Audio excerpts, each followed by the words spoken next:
¿Cómo andan, queridos, queridas, amantes de la filosofía del saber o buen vivir? Seguimos entonces con las meditaciones de René Descartes.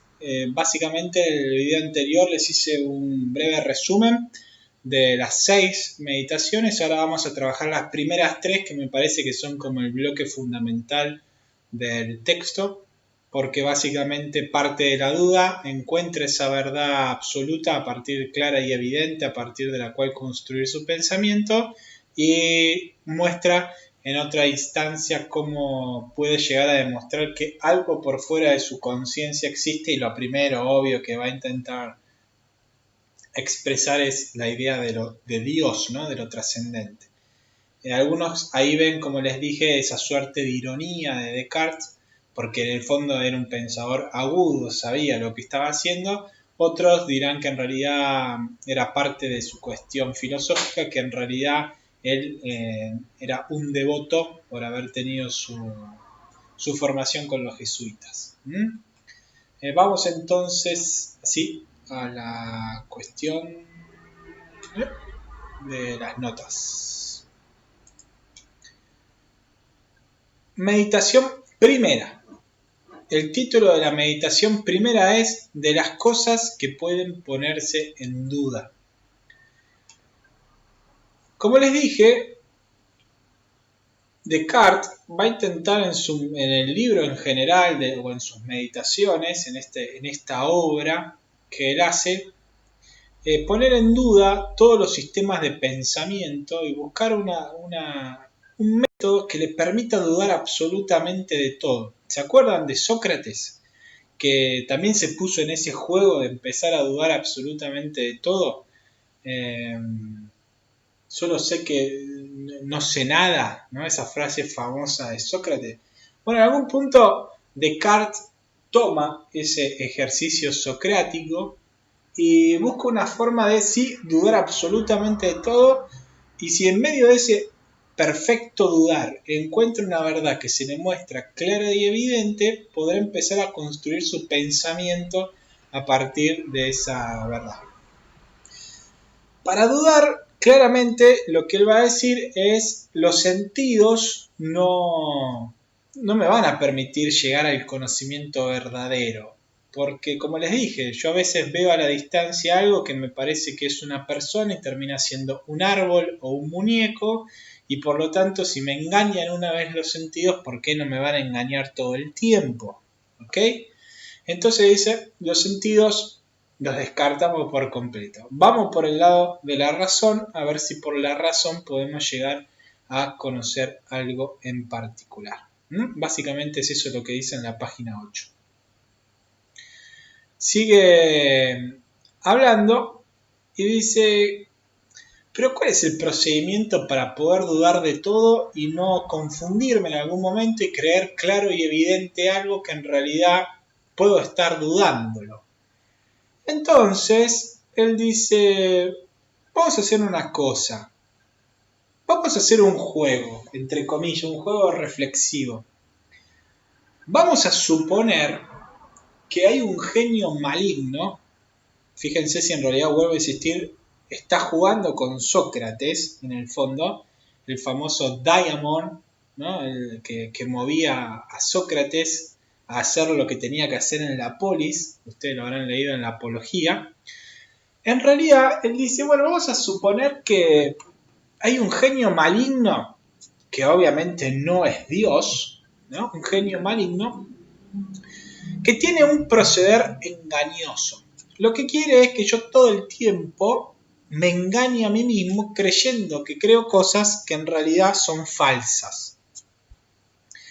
¿Cómo puedo escapar en algún punto de este genio maligno? Si yo puedo escapar de este genio maligno, de esta trampa constante que me pone el genio maligno, es porque evidentemente hay algo que este genio maligno no puede ocultarme, porque es una verdad clara y evidente.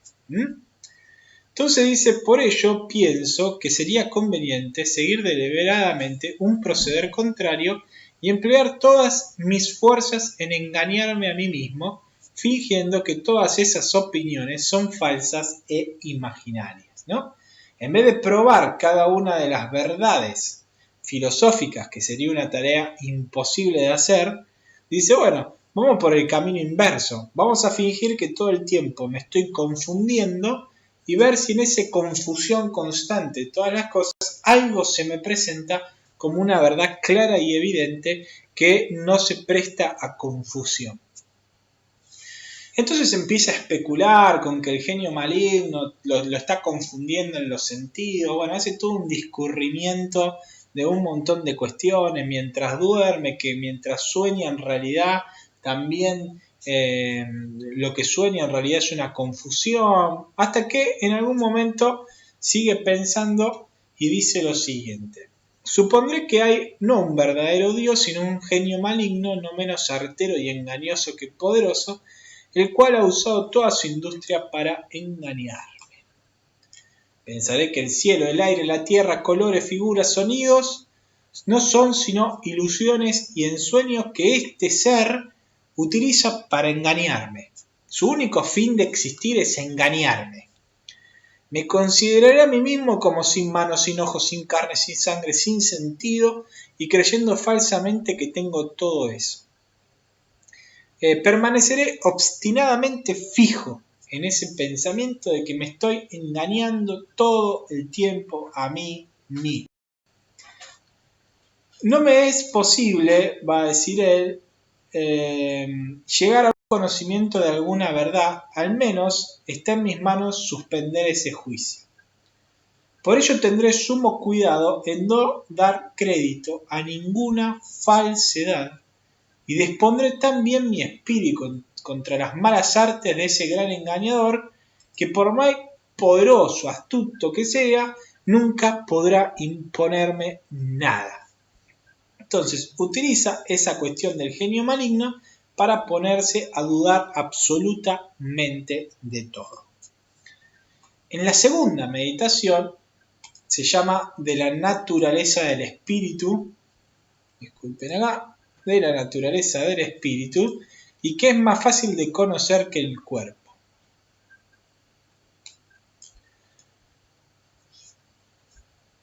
Para Descartes, dudar es igual a un pensamiento falso, ¿no? Él busca, vuelvo a insistir, algo cierto, algo verdadero.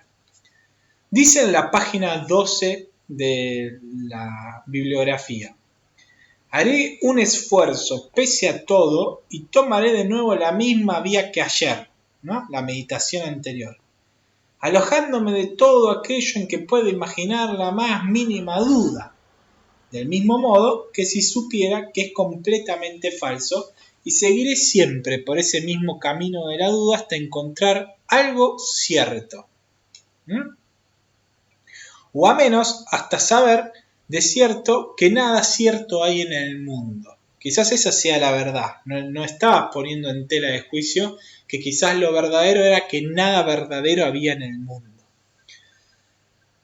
Supongo que todo lo que veo es falso, estoy persuadido de que nada cuanto mi mendaz memoria me representa ha existido jamás, ¿no? Sigue jugando este juego del Diamond, del genio maligno. Pienso que carezco de sentidos, creo que cuerpo, figura, extensión, movimiento, lugar, no son sino quimeras de mi espíritu. ¿Qué podré entonces tener por verdadero? ¿Acaso esto solo, que nada hay cierto en el mundo? ¿Esa será la verdad?, dice Descartes. Ya casi como frustrado, encuentra lo siguiente: ya estoy persuadido de que nada hay en el mundo, ni cielo, ni tierra, ni espíritu, ni cuerpos, ¿no? Sigue jugando con esta idea de este engañador que lo sigue engañando. Pero dice, ¿no estoy persuadido de que yo tampoco existo? No, dice, yo estoy persuadido de algo, o meramente si pienso algo es porque soy.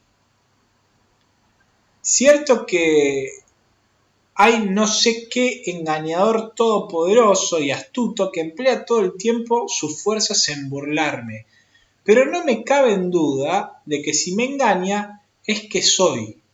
O sea, para poder engañarme es que tengo que ser primero, ¿no? Y engañarme cuanto quiera nunca podrá hacer que yo no sea nada mientras estoy pensando que soy algo. Para pensar, lo que está queriendo decir Descartes es lo siguiente.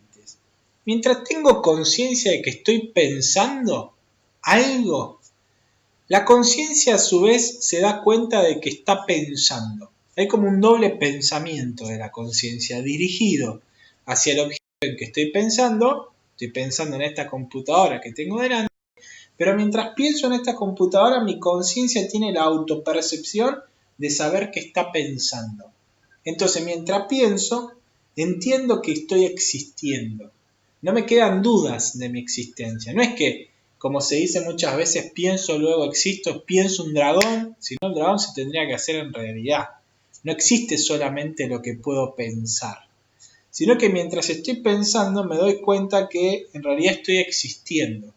Y por lo tanto voy a poder construir mi pensamiento a partir de la verdad clara y evidente de mi conciencia. Este tema de la conciencia o esta conciencia trascendental y categórica lo va a desarrollar Kant con mayor precisión, lo vamos a ver, no sé si la clase que viene o la otra.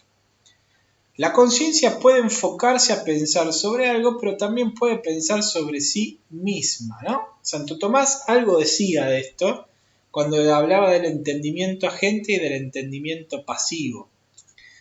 En el acto de estar pensando sobre sí mismo, Descartes percibe como claro y distinto la autopercepción de la conciencia. La autopercepción de la conciencia se transforma en el principio de unidad de todo conocimiento. En ese sentido se puede decir que se sustancializa la conciencia. Puedo pensar en mí, puedo pensar en los otros, puedo pensar en Dios, puedo pensar en el mundo sobre el fundamento seguro de que mi conciencia al momento de pensar se autopercibe como existente. O sea, yo paso a ser mi conciencia pasa a ser el fundamento de toda la realidad, por lo menos cognoscible en el orden del conocimiento. No significa que mi conciencia es lo que está construyendo el armario que tengo en mi comedor, sino que todo encuentra unidad en mi conciencia. Yo puedo pensar un sistema de que lo otro está fuera porque mi conciencia se autopercibe como existiendo. De hecho, piensa en lo siguiente. ¿Qué es lo que hace que cada mañana, cuando nos despertemos, sepamos que somos la misma persona? Hay dos cosas influyendo en ese proceso. La primera es claramente la memoria, ¿no? La memoria. Si no tendríamos memoria, no podríamos construir nuestra personalidad. Cada vez que nos despertáramos, en realidad seríamos personas, entre comillas, distintas o nos concebiríamos como personas distintas. La otra pata sobre la que la memoria trabaja es la conciencia, la autopercepción de la conciencia. Me voy percibiendo a mí mismo que era el mismo el que estuvo en aquellos acontecimientos pasados. Entonces, memoria y conciencia trabajan en conjunto. De alguna manera, ese es el principio de unidad que va a estar de toda la realidad.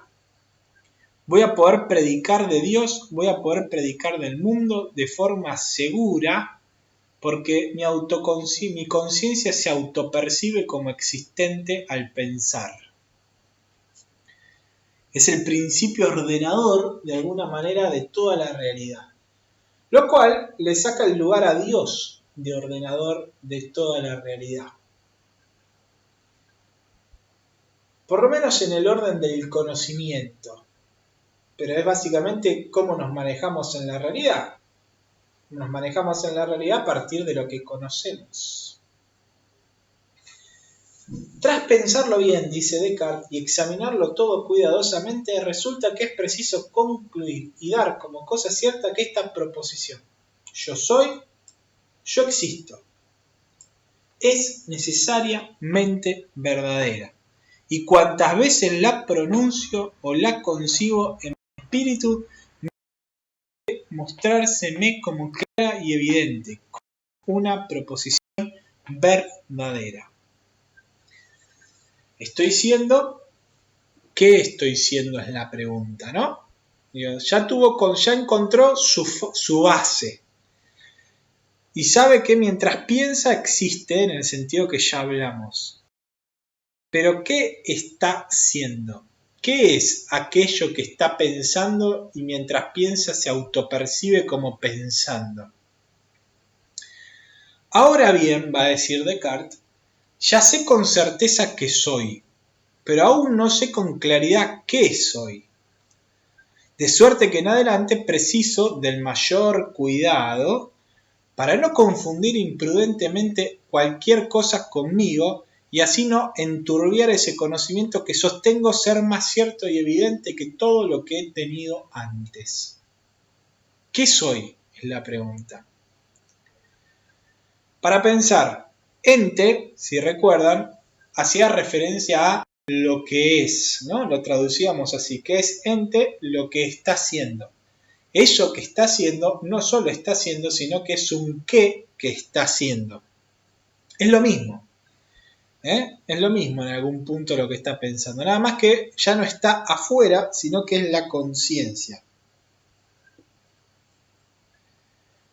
El pensamiento como atributo que le pertenece y que no puede dudar si piensa. Dice Descartes, ¿qué soy yo? Ahora que supongo haber alguien extremadamente poderoso que me está confundiendo todo el tiempo. ¿Puedo estar seguro de poseer el más mínimo de esos atributos que acabo de referir a la naturaleza corpórea? Me paro a pensar en ello con atención. Paso revista una y otra vez en mi espíritu y no hallo ninguna de las que pueda decir que está en mí, ¿no? Ninguno de los sentidos puedo decir que está en mí. Siguiendo jugando a ese juego del genio maligno. Dice, pasemos a los atributos del alma y veamos si hay alguno que está en mí. Los primeros son nutrirme y andar, pero si es cierto que no tengo cuerpo, entonces no puedo estar seguro que mi alma tenga la cuestión de andar y de nutrirse. Un tercero es sentir, pero uno no puede sentir sin cuerpo. Puedo estar pensando que el genio maligno me está engañando con respecto al cuerpo, de que yo pienso que tengo un cuerpo y en realidad no lo tengo. Un cuarto es pensar, y aquí sí hallo que el pensamiento es un atributo que me pertenece, siendo el único que no puede separarse de mí. Yo soy, yo existo, es cierto, pero ¿cuánto tiempo? Al menos todo el tiempo que estoy pensando. Pues quizás ocurriese que si yo cesara de pensar, cesaría al mismo tiempo de existir. Y no lo sé, capaz que hasta en eso me está engañando el genio maligno. Pero mientras yo pienso, mi conciencia está pensando algo y se autopercibe pensando al mismo tiempo. Por lo tanto, puedo decir que existo. ¿Sí? Entonces, un atributo que tiene mi conciencia es pensar. No admito ahora nada que no sea necesariamente verdadero. Hablando con precisión, no soy más que una cosa que piensa. Soy un rex cogito, como tiranosaurio rex, rex cogito, una cosa que piensa. Es decir, un espíritu, un entendimiento, una razón, términos cuyo significado me era antes desconocido, dice Descartes, ¿no? Fíjense cómo el pensamiento moderno se va a parar sobre esta base y va a decir que, por ejemplo, la matemática, la física, las ciencias modernas son mucho más importantes que el artista que pinta un cuadro. Sigue Descartes pensando, ¿qué soy? Una cosa que piensa, dice. ¿Pero qué es una cosa que piensa? ¿Es una cosa que duda? ¿Es una cosa que entiende algo? ¿Es una cosa que afirma? ¿Es una cosa que niega? ¿Que quiere? ¿Que no quiere? ¿Y que imagina? ¿Y que siente? Sin duda dice, no es poco todo esto, porque de no tener ninguna verdad a tener que soy mientras existo, que soy una cosa que piensa y que a su vez duda, entiende, afirma, niega, dice, ya tengo un montón de afirmaciones verdaderas que se me presentan como claras y evidentes.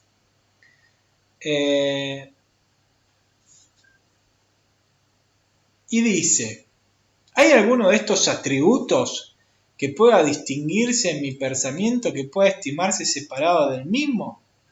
Dice, si yo, no hay duda de que yo soy el que duda, entiende y desea, porque mientras estoy dudando, entiendo y deseando, mi conciencia se autopercibe a sí misma como existiendo, ¿no? Bien, pero he aquí que por mí mismo y muy naturalmente he llegado a donde pretendía, dice Descartes. Sabiendo yo ahora que los cuerpos no son propiamente concebidos sino por el solo entendimiento, y no por la imaginación ni por los sentidos, y que no los conocemos por verlos o tocarlos, sino solo porque los concebimos en el pensamiento, sé entonces con plena claridad que nada me es más fácil de conocer que mi espíritu, mi conciencia. Siendo casi imposible deshacerse con prontitud de una opinión antigua y arraigada, será bueno que me detenga en tanto en este lugar, a fin de que alargando mi meditación consiga imprimir más profundamente en mi memoria. Hasta el momento entonces, dudando, llegó a la conclusión de que él podía estar certero de que existe al momento de estar pensando, porque si deja de pensar no puede hablar de eso, y que a su vez es una cosa que piensa que tiene determinados atributos que los vimos anteriormente. Por último, va a hacer referencia a la existencia de Dios. Va a decir, ya estoy seguro de que tengo un conocimiento verdadero, claro y evidente. ¿Puedo decir ahora que existe algo que está fuera mío? ¿O todo lo que existe por fuera del ser humano en realidad no tengo certeza de poder decir absolutamente nada? Entonces dice, obviamente que la primera idea a la que voy a referirme es a la idea divina, porque básicamente es Dios, ¿no? Y lo que me interesa es hablar de si Dios existe o no existe. Dice, cerraré los ojos, me taparé los oídos, suspenderé mis pensamientos, borraré de mi pensamiento toda imagen de las cosas corpóreas, las consideraré vanas y falsas. Total, no pasa nada, es un ejercicio, dice, del entendimiento, ¿no? No es como que me voy a volver loco por hacer eso. Soy una cosa que piensa, afirma, que niega, etcétera, etcétera, etcétera. Y pues, como he observado más arriba, aunque lo que siento e imagino no sea nada fuera de mí, en mí mismo, con todo, estoy seguro de que esos modos de pensar residen y se hallan en mí sin duda. Poco que acabo de decir, creo haber enumerado todo lo que sé de cierto, o al menos todo lo que he advertido hasta aquí. Entonces hace un salto a decir que todo lo que él conciba como claro y evidente en su conciencia es verdadero.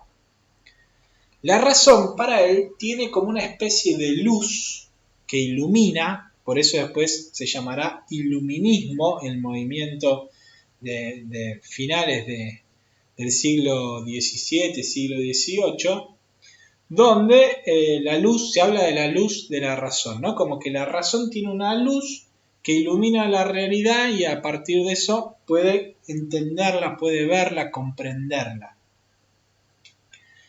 Dice, consideraré con mayor circunspección si no podré hallar en mí otros conocimientos que no me haya percibido. Sé con certeza que soy una cosa que piensa.